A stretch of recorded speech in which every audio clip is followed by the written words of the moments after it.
তো যেটা বলছিলাম, দেখেন আমরা যদি একে অপরের খাবারগুলো ভাগাভাগি করি, জাকাতগুলো প্রদান করতে পারি এবং রমজানের রোজাগুলো ঠিকঠাক রাখতে পারি, আল্লাহর বিধানগুলো ঠিকঠাক মানতে পারি, সমাজে দারিদ্রতা থাকবে না ইনশাআল্লাহ।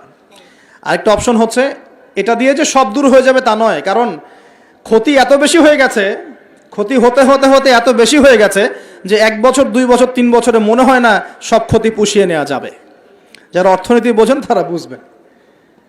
নামতে নামতে নামতে এমন একটা জায়গায় চলে আসছি যে হুট করে যে একদম সব ঠিক হয়ে যাবে, এটা চিন্তা করলে ভুল হবে। আরেকটা উপায় কি? উপায় হচ্ছে এই যে খাদ্যগুলোর উপর চাপ বাড়বে মার্কেটে, অতিরিক্ত খাদ্য আমদানি করা। কি করা? আমদানি করা। দুটো অপশন থাকে, এক আমদানি করা, আরেকটা হচ্ছে কৃষিভিত্তিকভাবে উৎপাদন করা। দুটো। তো আমরা রিপোর্টগুলো দেখছি যে কৃষিভিত্তিক প্রবৃদ্ধির হার কমে যাচ্ছে। কি হয়েছে? কমেছে।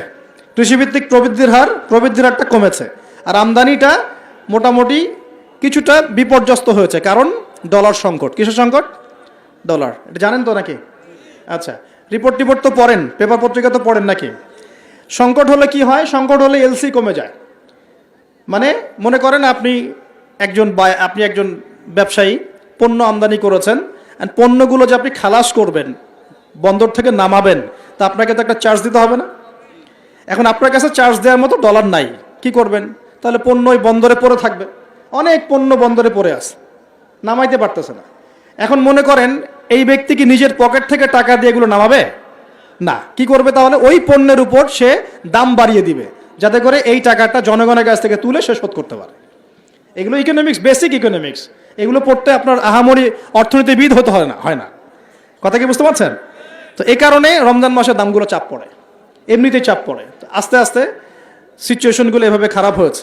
অতএব ইসলামিক সলিউশনে যদি এখন না আসতে পারেন, যদি আরও 10 বছর অপেক্ষা করেন, বহু দেরি হয়ে যাবে। এই জন্য আমি মন থেকে উদাত্ত একটা আহ্বান জানাই, যারা শিক্ষিত মহল, বিজ্ঞ মহল আছেন, আমার কথা বুঝবেন ইনশাল্লাহ, যে ইসলামিক অর্থনীতি ছাড়া অর্থনৈতিক সমৃদ্ধির কোনো অপশন নাই আমাদের সামনে। ইসলামিক অর্থনীতি মানে দান সৎকা ভিত্তিক, অপচয় কমানো, দুর্নীতি বন্ধ করা, সুদ ঘুষ এগুলো বন্ধ করা, এবং অন্যের কষ্টে নিজে পাশে থাকা, পাশে দাঁড়ানো।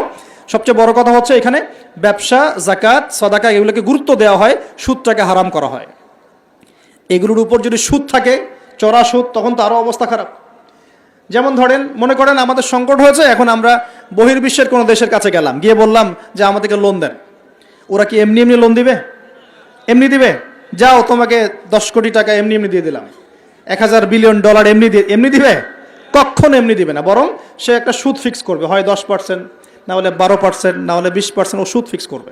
যখন সুদটা ফিক্স করে দেবে, তখন এই সুদটা শোধ করতে হবে আপনার শ্রম দিয়ে ওই সুদটাকে শোধ করতে হবে। শ্রম কি শুধু এমপি মন্ত্রীরা করবে, নাকি শ্রম আপনিও করেন? আপনাদের শ্রম থেকে এটাকে তুলে নিয়ে শোধ করতে হবে না? এটাই হচ্ছে সুদভিত্তিক অর্থনীতি সবচেয়ে মারাত্মক দিক। এতে করে ওরা ধনী হবে দিন দিন, আর গরিবরা আরো গরিব হবে দিন দিন। আল্লাহ পাক এমনি বলেন নাই, ইয়ামহাকুল্লাহুর রিবা ওয়া ইউরবিস সাদাকাত। আল্লাহ পাক সুদের মধ্য দিয়ে একদম সম্পদ সংকুচিত করে ফেলেন। একদম সম্পদ সুদের মধ্য দিয়ে সংকুচিত করে ফেলেন, আর সাদাকার মধ্য দিয়ে সম্পদ প্রসারিত হয়।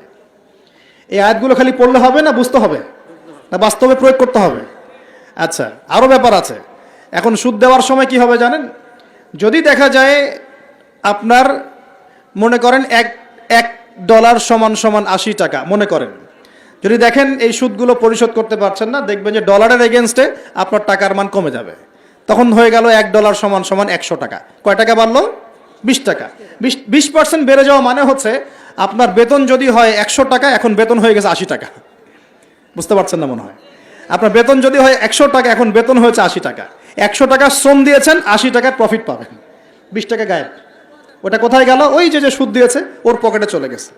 আপনার অর্থও চলে গেল, আপনার শ্রমও চলে গেল। এর উপর আরো অনেক বিষয় আছে। আজকে ইকোনমিক্স নিয়ে বোঝালে আপনার মাথা খারাপ হয়ে যাবে, বলবেন যে ভাই কি শুরু করলেন? এগুলো শুধু অর্থনীতির কথা নয়, এগুলো ইসলামের কথা। কিসের কথা? আল্লাহ রাব্বুল আলামিন এই কিতাবের মধ্যে প্রতিটা বিষয়ের সমাধান দিয়েছেন। প্রত্যেকটা বিষয় আল্লাহ পাক এই সংকটগুলোর সমাধান দিয়েছেন। তোমরা অপচয় বন্ধ করো। কি বন্ধ করো? অপচয় বন্ধ করো। নিশ্চয়ই অপচয়কারীরা শয়তানের ভাই। নিশ্চয়ই কি? অপচয়কারীরা। আমরা একটু ওয়াদা করতে পারি যে আমরা ইনশাআল্লাহ এই রমজান থেকে অপচয় বন্ধ করে ফেলবো ইনশাআল্লাহ। কোনো প্রকার অপচয় করবো না ইনশাআল্লাহ। না সময় অপচয় করব, না গ্যাস, না পানি, না তেল, না টাকা, না কিছুই অপচয় করব না। পারা যাবে ইনশাআল্লাহ? বরং যেটা আমি বাঁচাতে পারবো সেটা আমি আমার পরিবারের জন্য তো সেভ করবই, পাশাপাশি আমার প্রতিবেশী, আমার আত্মীয় এবং দুস্থ মানুষের কল্যাণে ব্যয় করবেন। পারা যাবেন ইনশাআল্লাহ? এই জিনিসটা একাকী করব, যদি আমার কোনো অ্যাসোসিয়েশন থাকে সে তার আন্ডারে করব, আরও যদি বড় কোনো দায়িত্ব থাকে তার আন্ডারে করবো ইনশাআল্লাহ। পারা যাবে ইনশাআল্লাহ? 1 নাম্বার শিক্ষা। 2 নাম্বার, আপনাদের সবার জাকাতগুলো অবশ্যই দেওয়ার ব্যবস্থা করবেন। পারবেন ইনশাআল্লাহ? জাকাতের খাত 8টা, ওলামায়ে কেরামের কাছে জিজ্ঞাসা করে নেবেন কোন কোন খাতে জাকাত দেওয়া যায়, আপনাকে বলে দিবেন সব। সূরা তওবার 60 নম্বর আয়াত, সূরা তওবার 60 নম্বর আয়াতে জাকাতের খাতগুলো বর্ণনা করা আছে। এখানে একটা কথা বলি, অমুসলিমদেরকেও জাকাত দেওয়া যায়। জাকাতের যে খাতগুলো আছে না, 8টা খাত, এর মধ্যে একটা খাত আছে অমুসলিমকেও জাকাতের টাকা দেওয়া যায়। কেন দিব না আমরা? যদি একজন অমুসলিম ভাই খুব দরিদ্র হয়, তার পাশে দাঁড়ানোর দরকার নাই? সে কি মানুষ না? তার সাথে কি আমরা শত্রুতা পোষণ করব? তাকে ঘৃণা করব? না। তার উপর কি ইসলামকে জোর করে চাপিয়ে দিব? না। আমরা তাকে হেল্প করব জাকাতের টাকা দিয়ে, যাতে করে সে ইসলাম সম্পর্কে একটা ভালো ধারণা পায় এবং ইনশাল্লাহ ওই দেখা যাবে ওই উপকার করার ফলে তার মনের মধ্যে ইসলাম সম্পর্কে ভালো ধারণা আসবে, একদিন সে ইসলাম মুসলিম হয়ে যাবে ইনশাআল্লাহ। এমন হতে পারে না? তা আমরা কিন্তু ইসলাম পরিপূর্ণ আসলে ইম্পোজ করতে পারি না। অমুসলিমদের সাথে আমাদের শত্রুতা থাকবে কেন? তাদের সাথে আমরা মৈত্রীর সম্পর্ক রাখবো। একটা কান্ট্রির মধ্যে কি মুসলিম অমুসলিম মারামারি করবে, বিদ্বেষে জড়াবে? সে তার ধর্ম তার মতো করে পালন করবে, আমরা আমাদের ধর্ম আমাদের মতো করে পালন করব। বরং কোরআন বলছে জাকাতের যে সম্পদ, যে খাত আছে, এই খাতের মধ্যে ওয়াল মুআল্লাফাতু কুলুবুহুম একটা খাত আছে। তাদের অন্তরকে আল্লাহর দিকে আকৃষ্ট করার জন্য অমুসলিমদেরকেও জাকাত দেওয়া যায়। তো আমরা সবাই জাকাতগুলো দিব তো ইনশাআল্লাহ? এরপরে আছে সাদাকাতুল ফিতর, এটাও দেওয়ার চেষ্টা করবেন। এটা তো আপনারা জানেন সাদাকাতুল ফিতর দিতে হয়। এরপরে রমজানে বেশি বেশি দান সাদাকা করবেন। এগুলো কিন্তু অপচয় হচ্ছে না, এগুলো পরকালে সঞ্চয় হচ্ছে ইনশাআল্লাহ। এই দান সদকা পরকালে সঞ্চয় হচ্ছে না? আল্লাহ রাসূল বলেছেন যে একটা খেজুর দান করে, একটা খেজুর, হালাল উপার্জন থেকে একটা খেজুরও যদি দান করে, এই দানটাকে আল্লাহ পাক বড় করতে থাকেন, আদর মহব্বত করে বড় করতে করতে করতে পাহাড়ের সমান বাড়িয়ে দেন। বলেন সুবহানাল্লাহ। আর একটা হাদিসে নবীজি বলেছেন, তোমরা এক টুকরো খেজুর দান করার বিনিময়ে হলেও জাহান্নামের আগুন থেকে বাঁচার চেষ্টা করো। প্রিয় ভাইরা, রমজান মাসে আমলগুলো করার চেষ্টা করেন, ইনশাআল্লাহ তাআলা সমাজের সংকটগুলো কেটে উঠবে ইনশাআল্লাহ। যদি এগুলো বাংলার মানুষ আমল করতে ব্যর্থ হয়, দেখেন রমজান মাসে কি হয়। আমরা আল্লাহ না করুক, তবে ভয় করছি রমজান মাসে একটা অর্থনৈতিক সংকট হয়ে যেতে পারে। আল্লাহ পাক আমাদেরকে বোঝার তৌফিক দান করুন। প্রিয় ভাইয়েরা, আরও যে বিষয়গুলো বলছিলাম, রমজান মাস আসার আগেই এই কিতাব, আল্লাহ পাকের কিতাব, অবশ্যই তেলাওয়াত করা শিখে নেন। সবাই তেলাওয়াত করতে পারি তো ইনশাআল্লাহ? আমি একটা সিস্টেম শিখিয়ে দিচ্ছি। প্রত্যেক দিন 1 পারা করে পড়বেন, প্রত্যেক দিন 1 পারা, তাহলে 30 দিনে আপনি 30 পারা পড়ে শেষ করে ফেলবেন। এতে করে চাপও পড়বেন আপনার উপর বেশি, আপনার বিরক্তিবোধও আসবে না, অন্য কাজগুলো করতে পারবেন।